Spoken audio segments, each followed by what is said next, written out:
just have to break it down. I'm starting the show while talking about business. Yeah.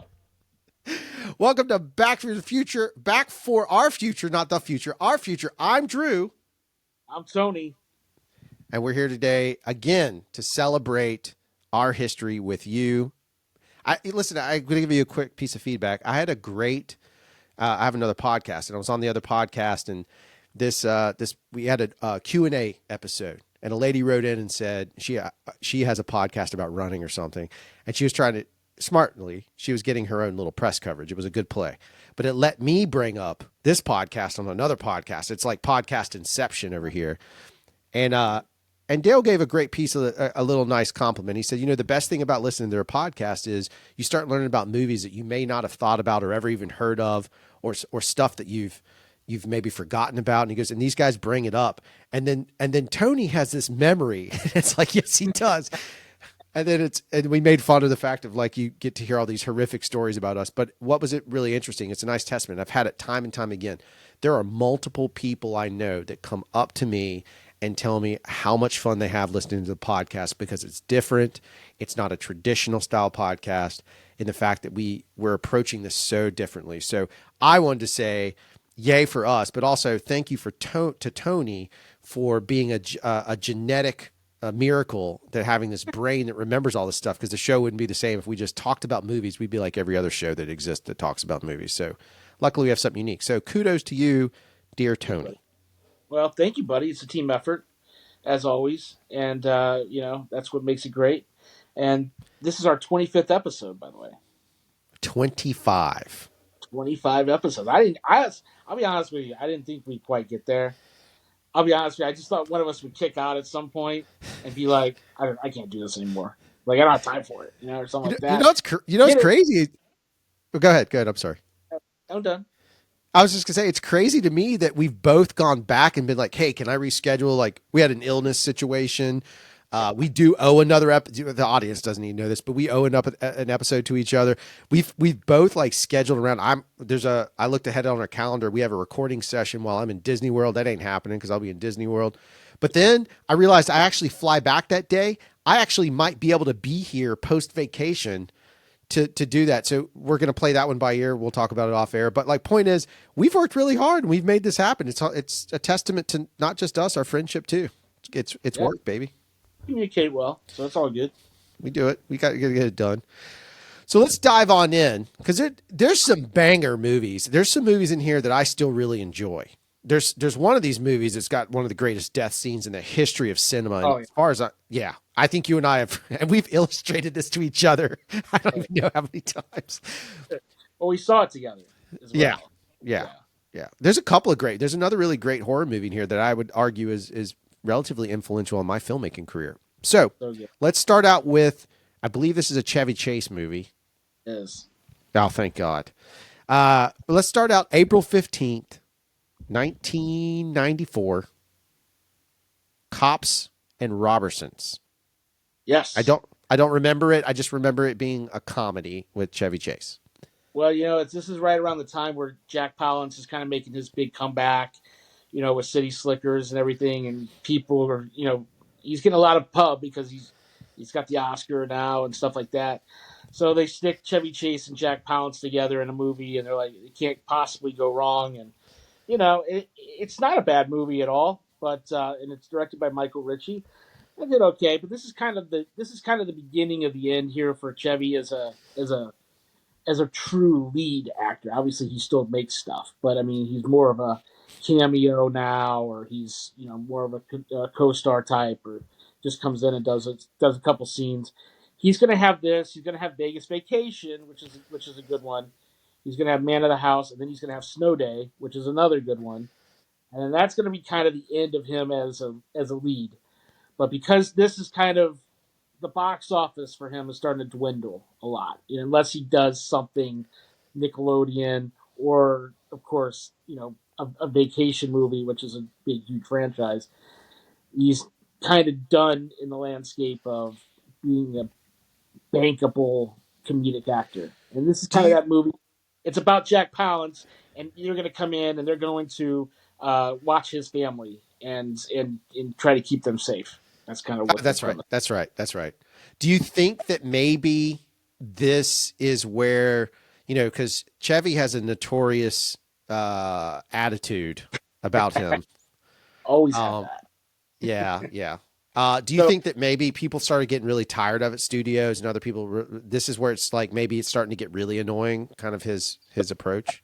I do know, and I'm not going to go through all the names, but I do know a guy who was the head of the studio where Chevy worked. He did a lot of movies with Chevy, and Yeah, one of the big things with Chevy was always he did have, and this is common knowledge for people that really have kind of followed his career, but he did have a painkiller problem ah, as well. So that was kind of a thing that kind of always lurked in the background with him yeah, because he did pratfalls and things like that, and he had a lot of pain, and so he had that issue, and I think that kind of hurt him as far as his demeanor and his overall attitude and stuff like that. And he always thought himself as a pretty big lead as well. And I think once you got to get that in your brain, it kind of lurks there forever.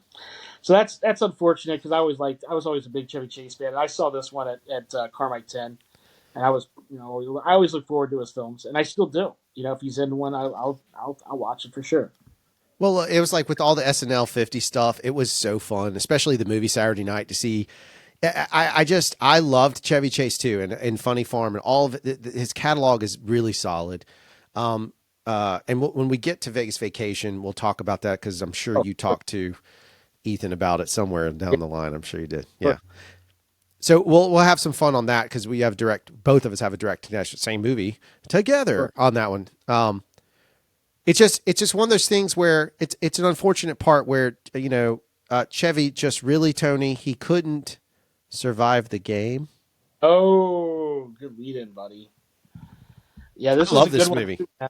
This is a great film. I mean, the cast when this was coming out, I was just like, man, this cast, it just can't go wrong, right? I mean, I saw this with our buddy Jonathan Green, Yep. and I saw this at Carmike 10, and I mean, Ice T, Rutger Hauer, Charles S. Dutton, I mean, John C. McGinley, Gary Busey, F. Murray Abraham.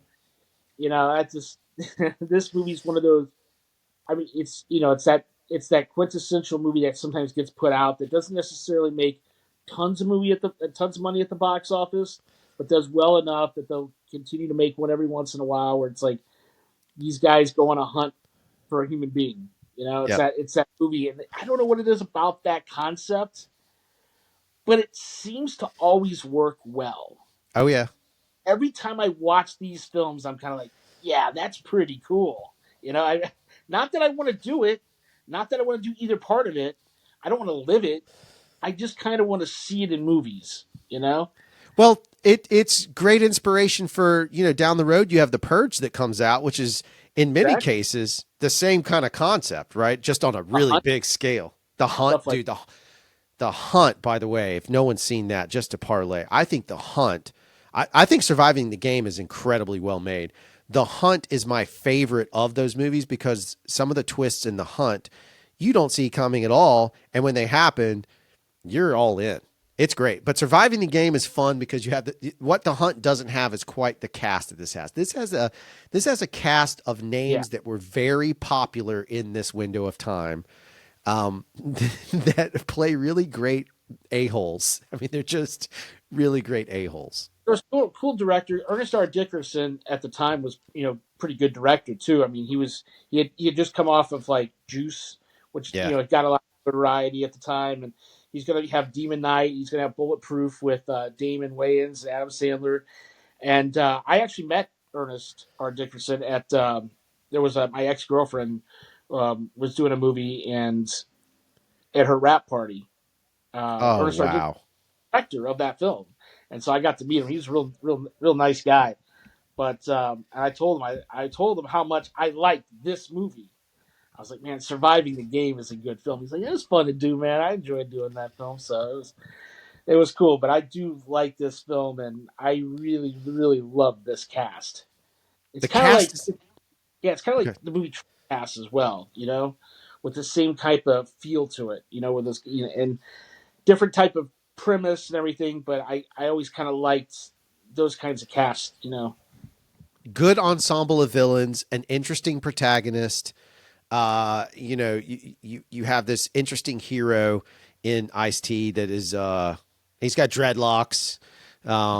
He looks cool as shit in the whole thing. Like he's the coolest guy. It's an interesting movie. It's good. I There's like it. something to be said for like mixing the more urban actors that are kind of like, you know, the rapper types and stuff like that with these like really really great thespians. Yep. You know, like you got Ice T with F. Murray Abraham. You Yeah. know, that's just kind of a cool concept to me. I like it.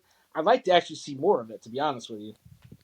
I like the idea of mixing that grit in with that. It does create an interesting concept in terms of tension, right? Because you don't know and even it works in the favor of like you have a preconceived notion of who Ice-T is at the time. He's edgy back then. He's edgy. Really? So Yeah. you don't know what this guy's going to do. You don't know what his character is going to be like. So it actually creates a little bit better suspension of disbelief in saying like, oh man, what is he going to do next?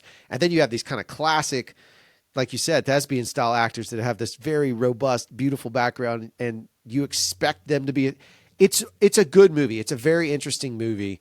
I actually think I saw it again recently show up. Maybe it was on HBO Max in the queue or in their list of movies. I can't remember, but it was back on. I was surprised, but it was back on one of the streaming channels somewhere. So Yeah, I actually own a physical DVD. I mean, yeah, DVD of this. So sick. yeah. We wanted to do one of our first corrections. We have a Have to. yeah. I don't know how we left this out last episode, but we did, and it's my fault because I'm the one who told the story. So I'm going to let you continue that story, but to preface it back. So in the last episode, we told you guys a story of how a private investigator followed, not Tony. Tony was eating a cheeseburger in his car or Whopper. They followed me. I was smoking a regular right-handed cigarette. And then there's some guys, this is what my granddad used to call them. And then there's some guys smoking left-handed cigarettes. The PI got photos of that, turned it in. My parents saw it. We all got, not Tony, me and these other dudes, I don't know what happened to them, but I got grounded for like a month is what so the correction is we couldn't remember how long it was. It turns out it was 1 month, and we know that based on Tony's archive of movies that we have this list that helps us navigate. But there's a portion of the story that Tony needs to pick up from. So I'm grounded. It might be 2 weeks, a weekend. We don't even know. Tony told the story about him standing at the window looking up, Romeo and Juliet style. That's the tee-ups. Now, Tony, if you would like to now interject the world-famous line of lines. We need to make shirts that say it now. So the story goes like this. So the first time I come to the window, you're kind of in a panic, and I mean you're just it's mind blowing exactly what's happened to you. You're still trying to wrap your head around it, and you're pretty sure that you're not going to talk to me again, even though we keep doing this thing where I'm at the window pretty much every night. But at the first time, we didn't know if we were going to actually get to talk for a while, and so I don't. The thing about you is you're a very smart guy, and you're well read and you're intelligent. But there's one thing about you is you have god awful handwriting. I mean, it's terrible. Like I know your dad, like Drew's dad's a doctor, Yeah. okay, but that doesn't give you the right to have horrible handwriting. It's awful. And I mean, really, to be real honest with you, like he writes in his book and stuff like that when he's directing. And I was his assistant director for a while, and off and on I still do it.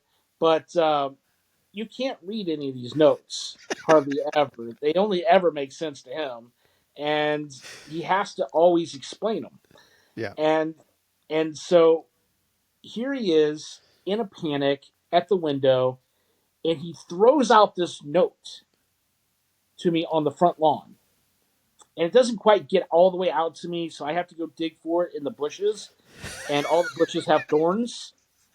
So I finally dig this note out, and I'm down there. I'm like, "What is this? Like, what are you doing?" And he's like, "Just read it, just read it." And I was like, "Okay." So I open it up and I start to read it, and I can't make anything out because not only does he have bad handwriting, he's written the thing in like 2 minutes, and his brain is like blowing up, and you can't read any of the stuff. So I'm like, Drew, I can't even really understand any of this. And I finally get to the very last sentence or two, and he's run out of room on the paper. So he's like, it's kind of going upwards along the side of the paper. And all I can make out is the last sentence, which says, oh, well, to the effing loots. And effing being the big word, the fudge word. Oh, well, to the effing loots. I don't know what it means. 35 years later, I still don't know what it means. Over 30 years later, I asked him what it meant at the window, and he couldn't tell me what it meant. So we're still kind of at a loss as to what the sentence means. Maybe he can tell me now. I think I'm pretty sure it was oh well to the effing loop. And I don't know what that means either, but I'm pretty I'm pretty sure. Listen, listen, I don't know. I was in a pan. I mean, this grounding was like I thought the Nintendo maps was bad.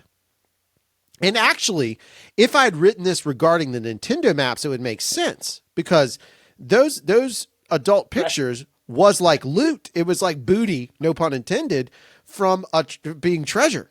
But it doesn't make sense in this case because this is a full solid 2 years after Nintendo maps. So I have no idea what it even means. I'm pretty sure it was oh well to the effing loop. Maybe I was trying to write the word group and got into a panic. I have no idea. That might be what it is, man. I tried to. I mean, I've tried to decipher this in my brain for years, and I mean, I might still have this letter somewhere, If you do, but that's I'd archival history. have to really look for it. But I might have it because it was pretty. I mean, you wanted me to get rid of it, but it was so interesting. I think I might have kept it. You know, when they make the Creative Jesus Museum, that's gonna for those that don't know, that's a story we're gonna tell one day because it's too soon right now. But one day you'll get Tony's you'll get Tony's interpretation of a series of events that happened to me this week, and it's Right. been quite hilarious. His response. I was at the gym this morning. He sends me a response. This is the kind of relationship we have. He just trolls me at 3 a.m. I'm at the gym really early, and I get this long email, and at the bottom of it says, "I can't wait to make fun of you." There was something about me. Anyway, it doesn't matter. I will tell that story another date. There you go. The thing about oh well the effing loot is that statement has never that has been in existence in our Yeah. friend group as a Yeah. statement. I mean, it's been used recently. We used it as a partial code phrase if something was going wrong on a job we both had together. Right. Like Right. it's still used. It's Yeah. still used. Yeah. It's great. It's great. I mean, it's still great. I still couldn't tell you what was in most of that note, and it was pretty long because you ran out of paper as you were writing it. Well, I'm also not very good at writing in a straight line. I'm like a kid with a crayon when it comes to my writing. So fast. I think it was. I think that was part of it too. Was that you were writing on like a piece of you didn't have any lines. You know, you just it Yeah. was like a printer paper.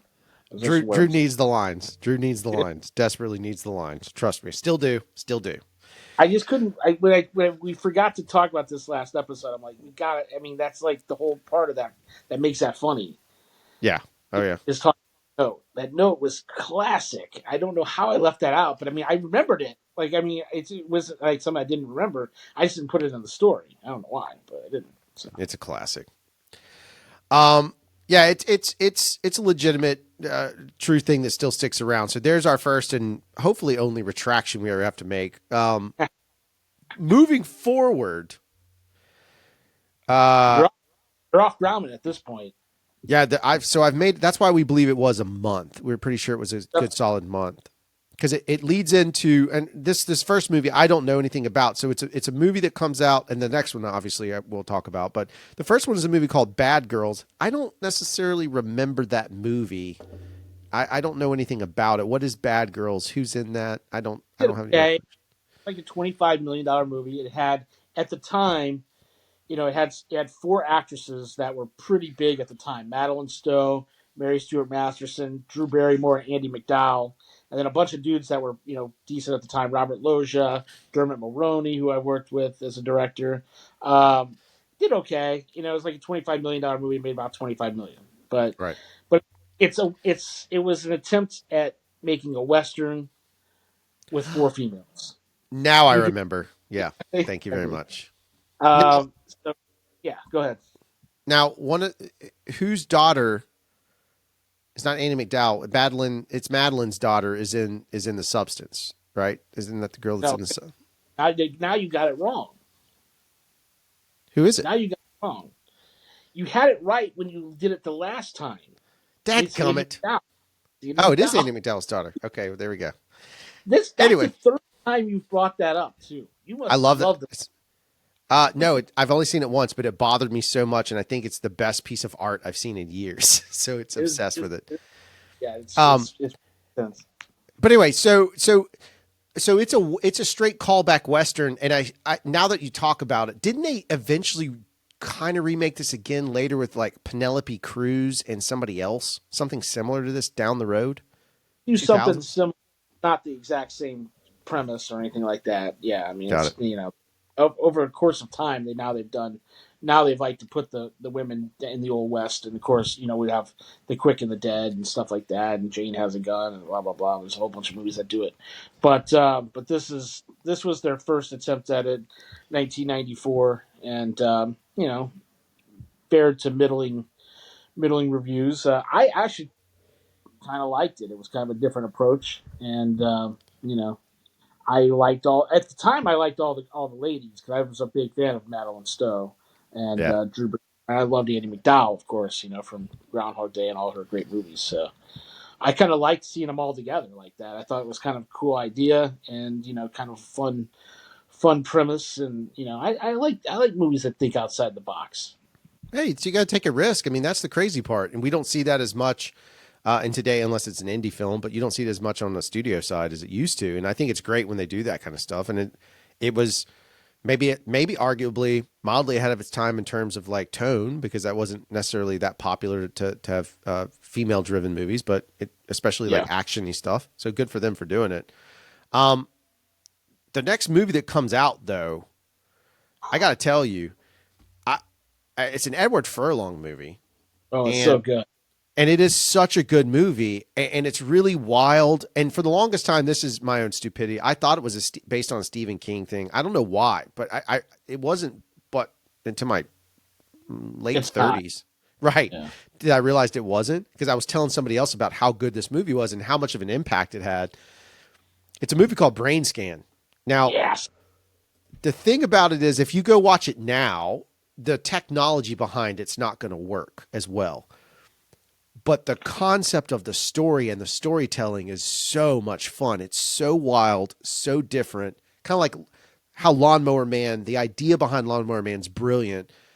Nowadays, the execution seems flat, but at the time it didn't. This is the same way, except this one still holds up because there are some twists in this movie that forever changed my approach to understanding movies. Like there's turns in this film that really just it blew me away. And we saw this together, right? All this together at Carmike 10. Yeah. And we were really amped to see this because it's got a tremendous soundtrack. Oh yeah. And yeah, I mean we were pretty jazzed. And Edward Furlong was again coming off of Terminator 2 and stuff. I mean he was pretty big at the time, and he's not big now, but him and Frank Langella. I mean it was a cool little cast. I mean it didn't particularly do great at the box office. Unfortunately, all my favorite movies generally don't. That's okay. But I really love this movie. I would say it's the for me. It's the horror version of Jack the Bear. Like Oh, I like interesting. I like it to that effect. Like this would be a movie that I'd be like, you need to see Brain Scan if you're into the genre. Yeah.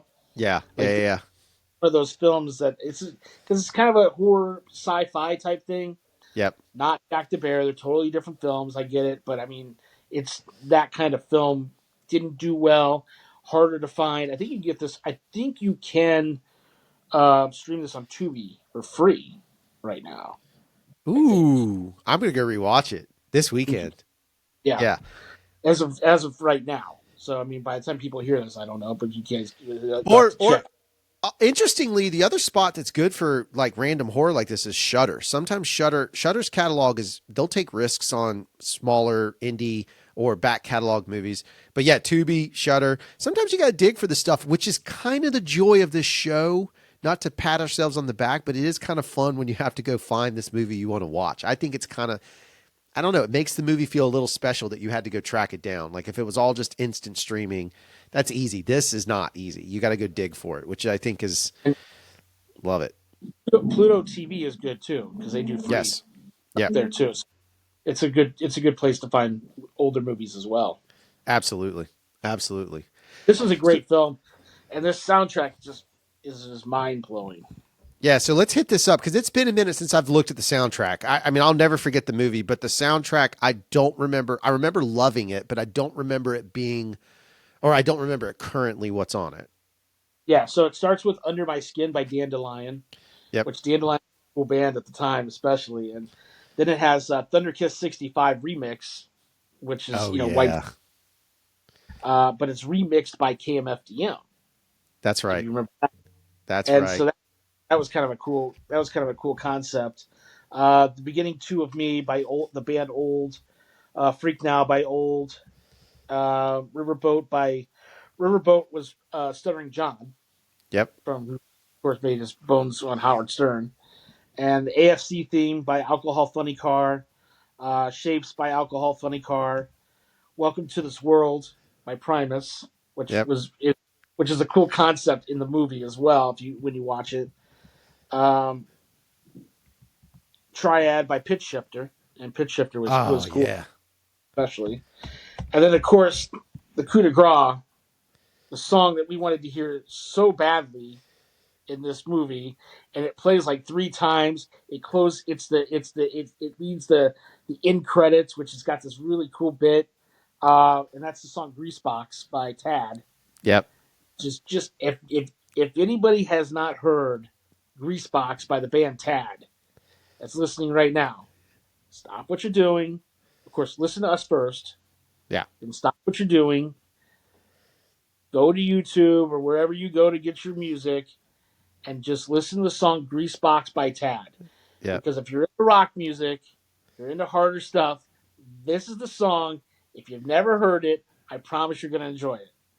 What's really interesting about the soundtrack is a couple of things why Tad's important and some other bits. So Pitch Shifter and KMFDM. At There's a this couple. time in yeah, in this time in music though, Oh yeah, you've got the industrial scene starting to come in, which is like a lot of this is early Nine Inch Nails. KMFDM's a big one. Pop Will Eat Itself's another one. Pitch Shifter's Gravity one. Girl. These Gravity Yeah, Kid, yeah, yeah. These are all bands that were taking electronic music because that was getting very big in this era of '90s, more electronic, and then mix filter, and then mixing in this hard rock metal sort of vibe, which is what makes that Thunderkiss '65 remix by KMFDM so awesome. Pitch Shifter is a good band. But here's the importance of Tad. What a lot of people don't know, Tad is often considered one of the cornerstone bands of the grunge movement, that they helped actually start grunge. And you can hear it. And when you hear this song, it's not like the grunge you think of when you hear, oh, Pearl oh yeah, Jam's grunge. No, no, no. This is grunge. This is what grunge was. This is like pre Melvins, even, or close to Melvin's time, but like it's grungy. It sounds grungy. It sounds like you need a flannel and some dirty boots to wear. It's good stuff. It's a great track. yeah. Like Melvins and Tad kind of came in at around the same time in the Yeah. '80s, so they Yeah. just never really made their bones as much, as Yep. some of those other bands. The Seattle movement really changed the whole landscape of what grunge was. But these bands like the Melvins, of course, and Tad, anybody who really, really, really followed that genre knew those bands, and we Yeah. were huge. Tad, we loved Tad, and "Leave Me Alone" by the Butthole Surfers is on this. Classic. Make It Now by Mudhoney, which is a great Classic. song. "Roof" by Dandelion, and "Barely Human" by the band Wade. It's a loaded soundtrack, man, and I we ended up at this movie partly because of how great the soundtrack was. And Yep. we wanted to see Tad, and we knew that was there. And this is one of those things again, like soundtracks were really important. It didn't necessarily guarantee you were going to have $100 million hit at the time, but it was one of those things that still helped market the movie and get some people there that wouldn't necessarily have found the film originally. 100%. And it's again, you dig around on it and it's fun to dig that stuff up. Like that's the kind of stuff that makes it fun to me, is like going and find and just listening to some of these tracks. And chances are you've heard Thunderkiss 65, maybe not the remix, and you may have heard that Mudhoney song. But if you haven't heard Tat, it's just fun to kind of dig into them. And even Dandelion songs had some good airplay for a period of time. So it's worth like kind of going in and just checking them out. It's just a very different soundtrack. It's good, and it matches that movie very, very well. They use the music very well. Yeah, 100%. Also that week is a movie called Chasers. Now, if I go out on a limb here, it's a little dangerous. This is a little danger zone for me. We'll watch Tony's face as I say this, because I'm pretty I want to say it has Erica Eleniak. Yes. And and not Martin Sheen, but Charlie Sheen.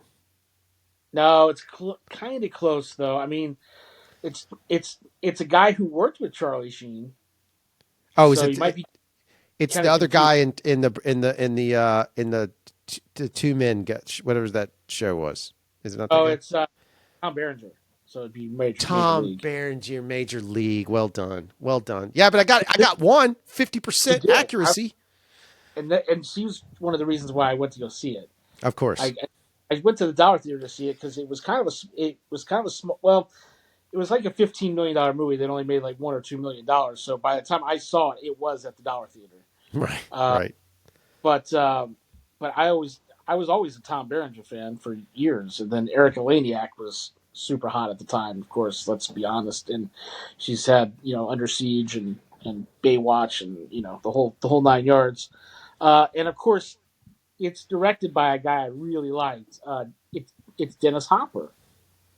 So Dennis Hopper directed a bunch of stuff, but he directed this movie in I particular. didn't realize And, that. and yeah, so it's a Dennis Hopper movie, and it has those people in it. It has Gary Busey as well, and then it has another actor that at the time they were trying to kind of get out there, and his name is William McNamara, Mm-hmm.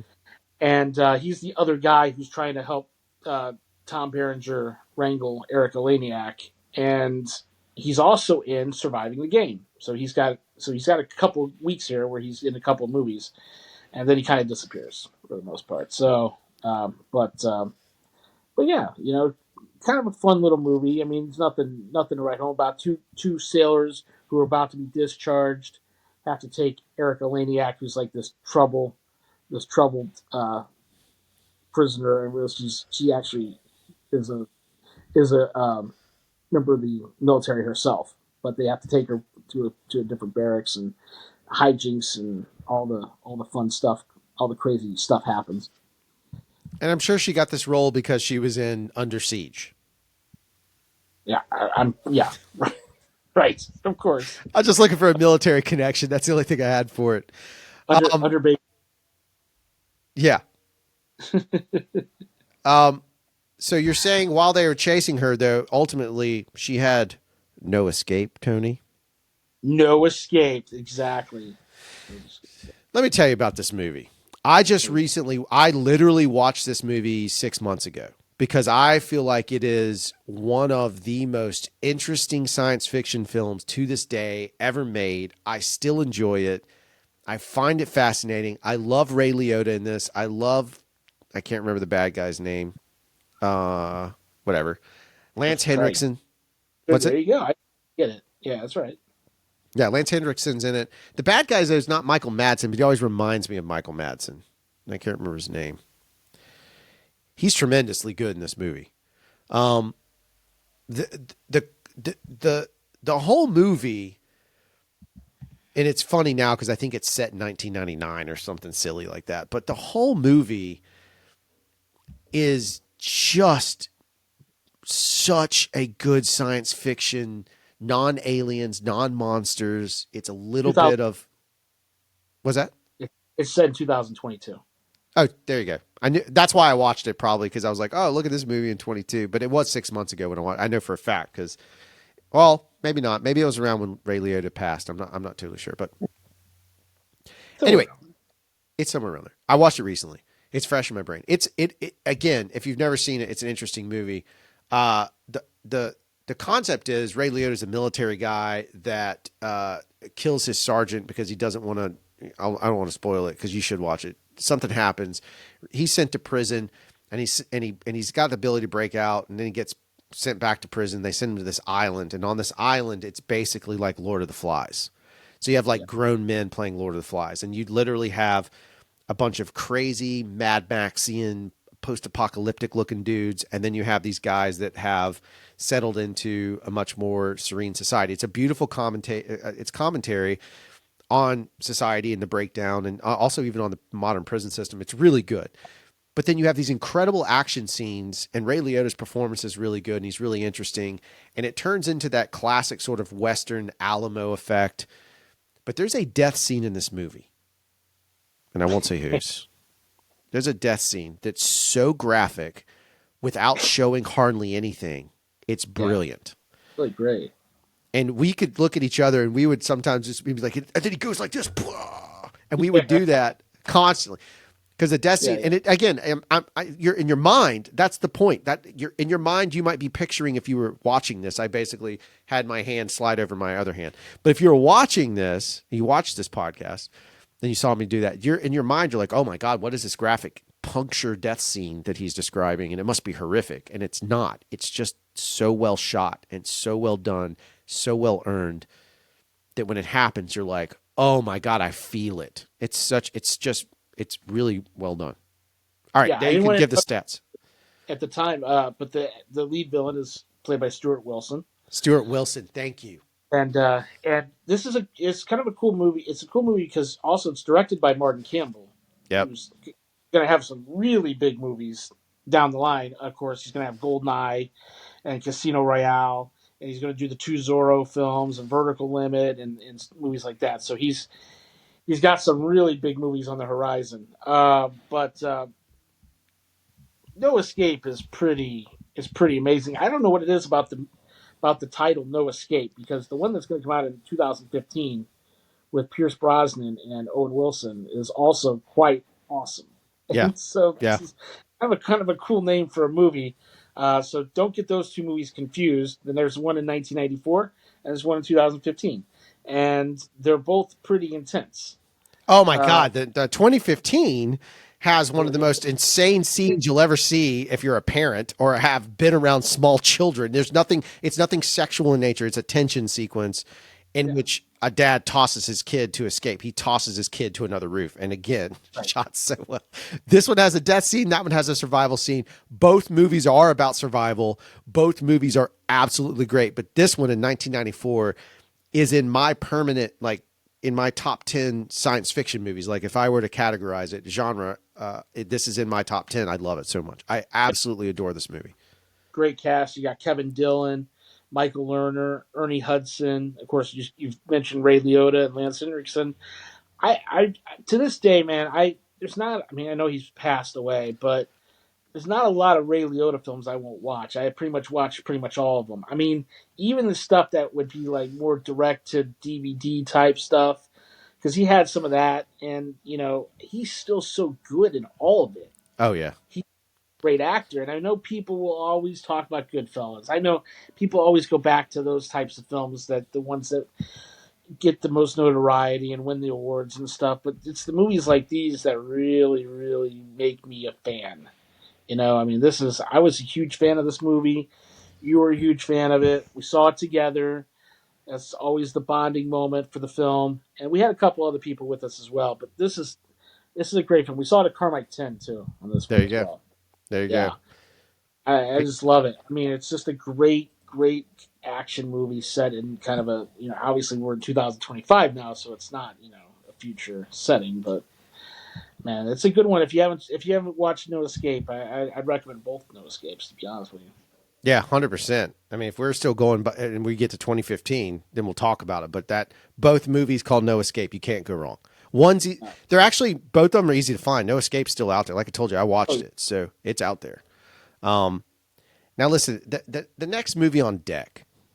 If good God, is this movie good? And it's probably so you have No Escape that comes out in the same week as this movie. They're totally different. Both yeah, are forever movies because they're so yeah, good. In fact, I think even Dale Boyd commented on a picture you yeah, put up of the. yeah, yeah. So this movie that comes out stars. It's my first introduction to Jeremy Piven.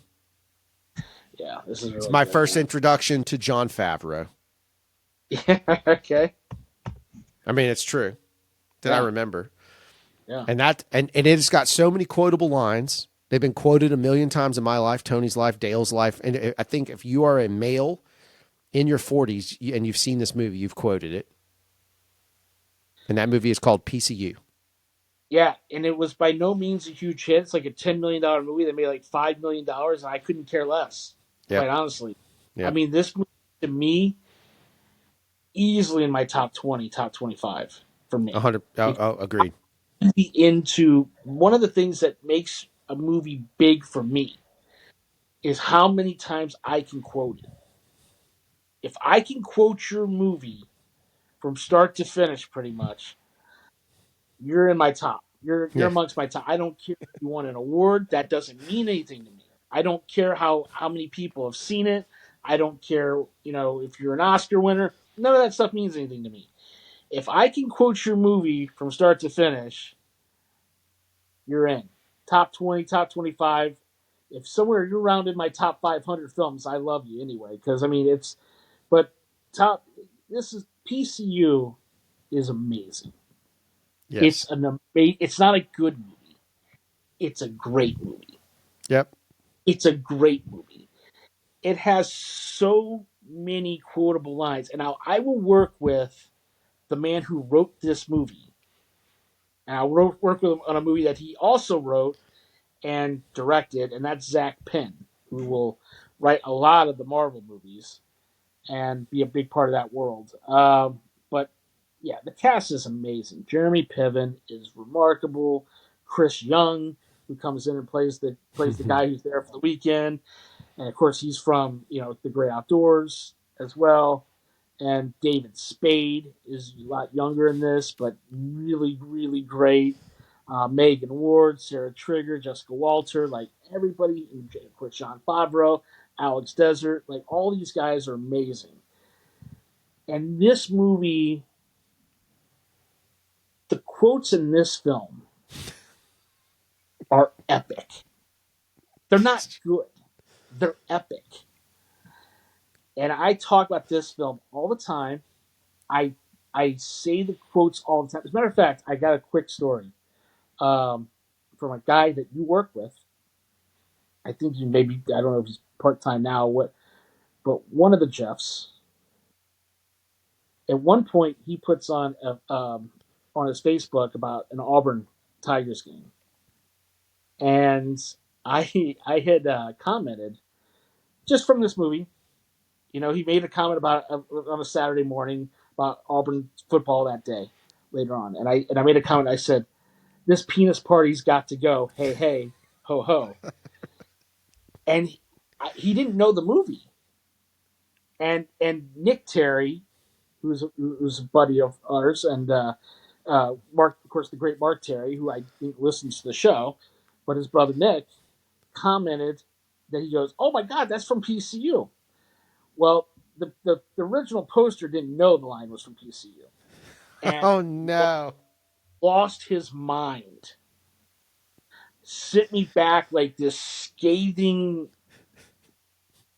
paragraph talking about it was awful. But I was like, dude, it's a movie quote. I'm just joking. And he's Right. like, I've never seen the movie. And I was like, well, you got to see the movie.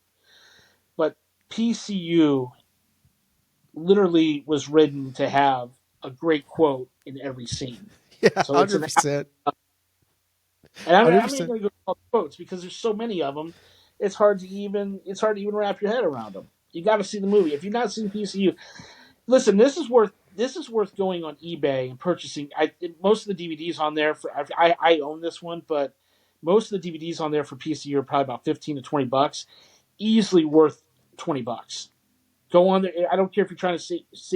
I usually try to save money on my collection as well, but this would be something if you didn't have it in your collection, you want to see it. 15 to 20 bucks. Buy it. You're going to watch it 1,000 times. It Easily is. worth it. It is not just quotable in today's standards. It is so highly offensive in the best way possible. The best way possible. I love this movie beyond belief. Yeah, it is absolutely it is so far ahead of its time. On top of it, just in the comedy beats and what they do, it's again. Look, you could have seen Animal House. That's a classic. I've seen Animal House and I think it's funny, but it pales in comparison to how good PCU is to me. PCU blows Animal House right out of the water, and they are different movies, but they're not even It does close. for quotes, as far as I'm concerned. Animal House is just the bigger movie. Yeah. Animal House got some really, really iconic characters. Yep. And this is a little bit more of an ensemble with really great writing and really great lines, and everybody delivers their stuff really well. And so that's what's great. Animal House has probably got the better characters, but this movie's got the better jokes as far as I'm 100%. concerned. 100%. It's anyway. If you've never seen it, as Tony said, this is a. It's pretty high up on both of our lists. I mean, this is a classic It's piece a of must. cinema. Yeah, it's a must see. Yeah, we don't even have to Tony's picks this. We're just telling you we picked it for you. We And this is another one, man, with just a great soundtrack. Uh, a lot of indie alt rock stuff, which is not indie, but a lot of alt rock stuff because again, it was yeah, a college based movie. So it starts out with "Pump It Up," which is an Elvis Costello cover by the band Mudhoney.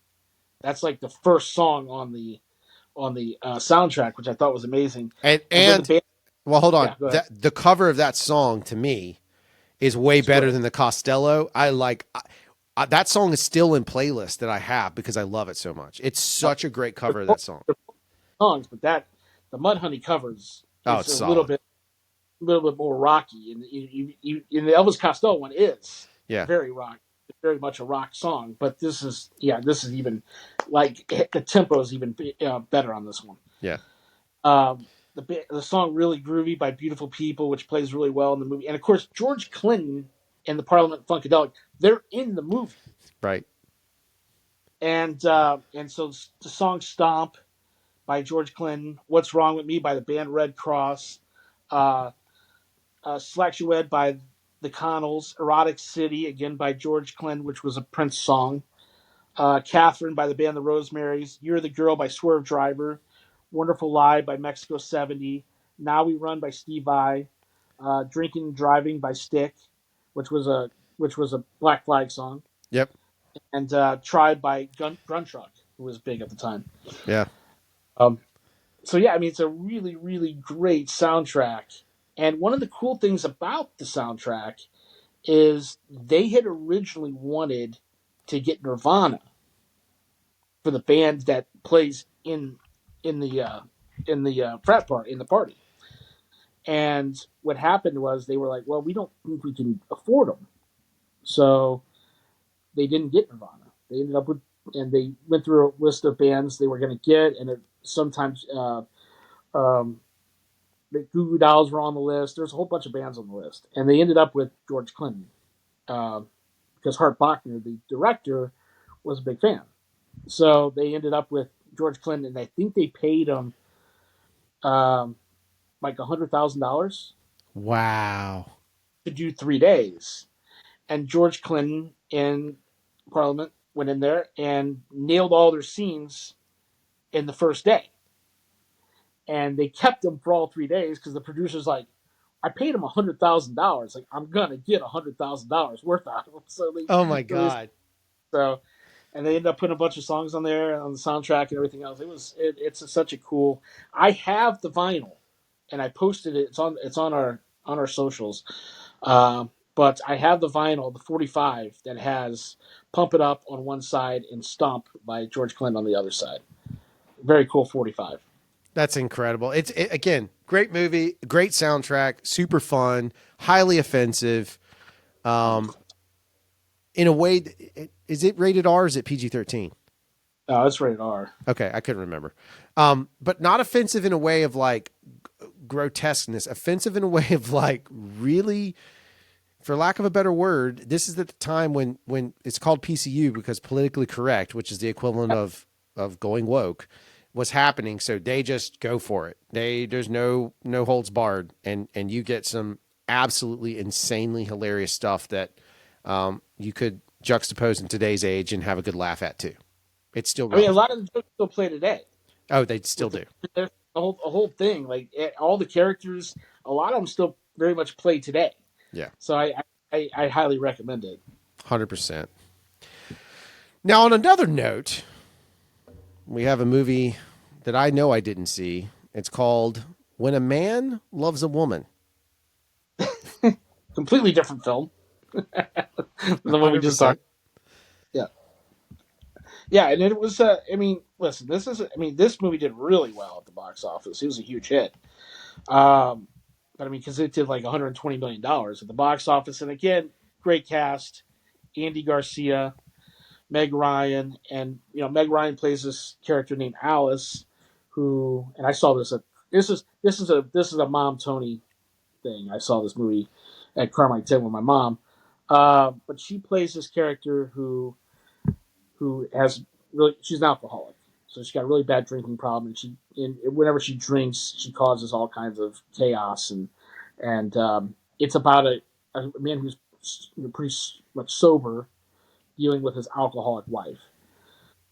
And so there's a lot of drama, and it's kind of, but it's set behind this great, romantic drama as well. So it's a really cool concept, and a really, really great cast as well. Andy Garcia, Meg Ryan, Tina Majorino, Mae Whitman in her first role, Ellen Burstyn, Lauren Tom, and Philip Seymour Hoffman's in it as well. Oh, young Philip Seymour Hoffman. Younger Philip Seymour Hoffman, yeah. Before we ever worked with him. Yeah, that's an interesting. I don't know enough about it. I mean, it does sound like what I call a Sunday afternoon drama, meaning like sometimes on Sunday afternoons I'm like, I'm just gonna watch this, and then it ends up being good, and I get sucked into it. So it seems like one of those movies where I'd get pulled in, and I would be like, Tony, you know what movie's really good? When a Man Loves a Woman. He's like, yeah, dude, I told you that like 20 years ago, but I didn't Yeah, listen. Now, also out this week that juxtaposes PCU interestingly, just for the title, was a movie called yeah, With Honors. yeah, yeah. Another one, man. I mean, it's Joe Pesci. Yeah. And just Joe Pesci, we're starting to get to the spot where Joe's doing the same thing where Chevy is kind of like he's trying to find that starring vehicle, and he was always a guy like his starring vehicles never made as much and never were as critically acclaimed as the movies where he's an ensemble bit, where he's like Casino and Goodfellas and all those movies that everybody loves. But this is a cool movie. I mean, it's Joe Pesci and Brendan Fraser and Myra Kelly and Patrick Dempsey. It was a really good cast, and it did like 20 million. Better known for the fact that it's got a really big hit on the soundtrack by Madonna. Oh Um, wow. yeah, it's because it's got that song "I'll Remember" by Oh Madonna. It was pretty big at the time. I think it was ended up like number 2 or something like that on the charts. But so that was huge, and so another movie that kind of got a little bit of a boost by the soundtrack, and it made over $20 million. It was kind of one of his bigger starring vehicles. yeah. But yeah, kind of a cool you know movie about a guy who's homeless and befriends these students, and there's a it's like a comedy drama. So not quite PCU and not quite When a Man Loves a Woman, but somewhere in the middle. There you go. Sometimes you need those. So we're kind of starting to get into. You can see even the pattern emerging. We're starting to step into the summer here. We're like teasing into the summer with some of these movies, and we're sliding into the summer side. A movie comes out called Clean Slate. Mm-hmm. Not sure. Okay, good. That's what I thought. I didn't want to say it, but yeah, a Clean Slate. And there's another one right behind it that I think is interesting, only because it's hard to believe those movies were big box office bombers, but they did well.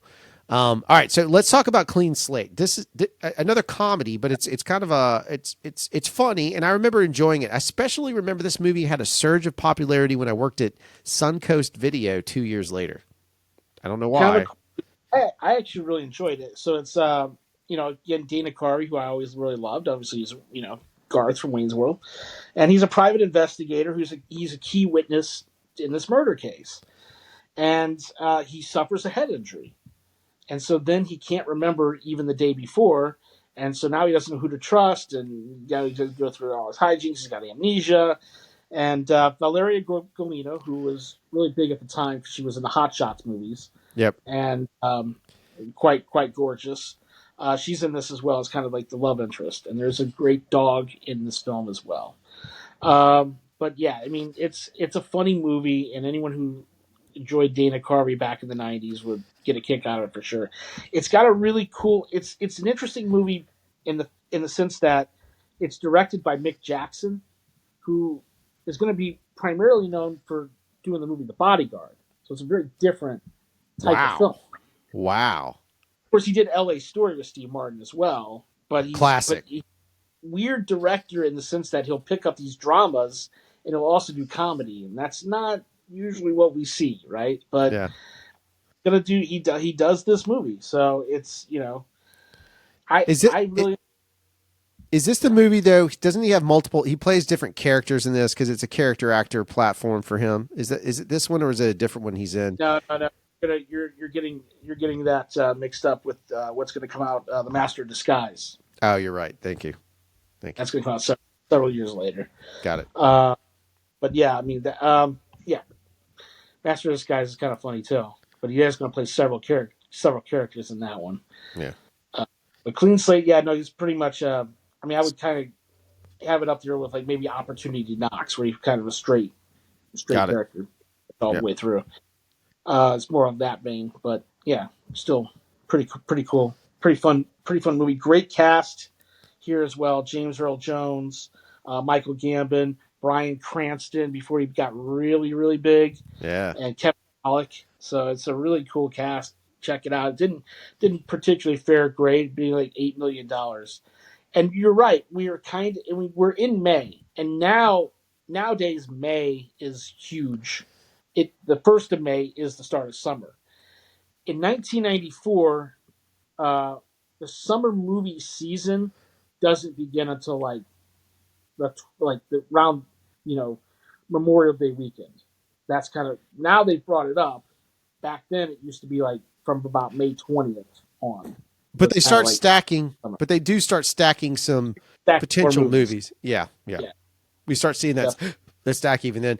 So here's what's crazy to me, and I don't know if you have the ability to pull up the first one. I'm just curious to see of this, just because I think it's an interesting contrast. So a movie that comes is I believe this is the second one. It gets confusing because the number 3 is involved. I think this is part 2, if you will. But this is Three Ninjas Kick Back. Now I remember Yeah. seeing Three Ninjas, Yes. Yeah. and they made a First- sequel. Yeah. Well, the first one was like a $2.5 million movie that made like 30 million. Yeah, it's a gold mine. It's a gold mine. Yeah. So they did well with that one. So what happened? This is a weird franchise, right? I mean, outside of the fact that it's just a weird franchise, the way they shot it is a weird franchise. So they did the first Three Ninjas, okay, and then they shot it back to back with what would become the third movie, which is Whoa. Three Ninjas Knuckle Up. That's going to be the third film, which is not going to do nearly as well as the first two. So they shot Three Ninjas with Three Ninjas Knuckle Up. What happened was there was a distribution issue. So they couldn't release Three Ninjas Knuckle Up. So they had to do a movie in between it. So they went back and shot the second one. That ended up being Three Ninjas Kick Back. Unbelievable. Then the next year, we'll get to it, but Three Ninjas Knuckle Up comes out the next year. Three Ninjas Kick Back is the one they're going to waste all the promo money on, because they're going to release a video game for this movie. It's out there. Look for it. Super Nintendo, Sega Genesis, all that stuff. It's Oh out there. Lord. And also they have a comic book series that's released for this as well, for this particular installment, which didn't do nearly as well as the first one. Like a $20 million movie. It did. I mean, they really brought the budget up on this. I Yeah. don't know why you all of a sudden go from 2.5 to 20 on a A movie that made 10x, you do a 10x budget increase is crazy. made like $12 million at the box office, and of course, we had secondary markets to bring it up, but still didn't do nearly as well as the first one. Yeah, the Three Ninjas movies are always fascinating. I remember the first one. When did that one? Is that one 92? That was, yes. Yeah. So the first one's 92, and I remember I think it's another I drug my poor old dad to that movie. I think I made Yeah, him take me to that movie. Um, and I checked I this, but yeah, this was the Dollar Theater one for me. yeah, I didn't see this one. I just mean the original Three Ninjas. This one, I think I was, and I think Wade probably went with me to go see that younger. He's my surrogate younger brother. So, who knows what, but I don't think I ever watched another Three Ninjas movie. Did Rob Schneider appear in both or just the first one? Is he in the first one? Yeah, he's Okay. not. He's not. He's not in. He's not in these. Yeah. See, Just dropped my random, water. just random stuff that I know. Just shocked Tony that I knew Rob Schneider, but didn't know something even, I don't know. Who knows what I don't. It just dropped my water bottle. Yeah. Go ahead. So, all right. So if we look back on this catalog of movies, we've literally said multiple times in this with three different movies, you've got to see this movie. What's the one? So here's your options. You got Brain Scan, No Escape, PCU.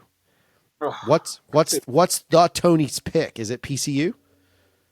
I'd say watch them all, but if I had to choose, I mean, it depends on what you've seen, but PCU is definitely the one. I'd say in order: PCU, Brain Scan, No Escape. Yeah, interesting. And I would say PCU, No Escape, Brain Scan. All three of them clearly to Tony and I have they carry some importance. But it's obvious if you've never seen PCU, you're missing out on one of the greatest comedic performances from an ensemble cast you'll ever see. That's so Yeah, quotable. I mean, it's more quotable to me than Anchorman, and some people consider Anchorman to be the most quotable film ever. I would argue that PCU has much better lines that you'll find in daily use. You will say, "Don't be that guy." It's going to happen. There's no way around yeah, it. and of course that's where the big line comes in about not wearing the shirt, not wearing the T-shirt of the band you're going to see. Yeah, This is where it hits. I yeah, mean, this is where it hits right here. yeah. So that's a line from Jeremy Piven to Jean Favreau. It's just a great movie. You get to see these guys look in a totally different way before they really got kind of big, and I just think it's a movie that most people should watch if they're into that cast and into that soundtrack, and it's just a great film. It's super solid, super super solid. Again, one of my all time favorites for sure. All right, anything else we need to touch on before we wrap this puppy up, there, Tony? That's it, man. That's all I got. That's all I got for this week. Isn't that enough? Yeah, that was a lot. Um, okay, good. I'm in good shape. I had to check my phone. I do apologize. I have a job that I have to go to immediately after this podcast, and the guy that's there on my behalf just said they just finished, so I'm in good shape. I'm sorry about that. Um, as always, this show is powered by Tony's brain. I'm just a meat puppet, but It's not true. but we It's not true. do we very much do love feedback and love conversations. And there's a couple of ways, because people have asked, there's a couple of ways you can help. We don't do a Patreon or any of that stuff. We do all this because we love you and we love spending this time together. But if you have a chance, give us a review. It's helpful on any platform you listen to. If you're watching on Spotify, you can go listen to all the soundtracks for most of these movies probably right now. You can just go right over and find them. If you're watching on YouTube, look at that. You can go search these songs right up there on YouTube. Very easy to do. If you're listening on Apple, please give us a review on Apple. It always helps. And the reason why we want those is for nothing more than it's just kind of nice to see it grow. And if we can keep growing and keep the conversation going, we can add more value. So If you have a chance, check it out. We would appreciate it. And yeah, Tony, I'm going to let you say the last word. Peace. Have a great weekend.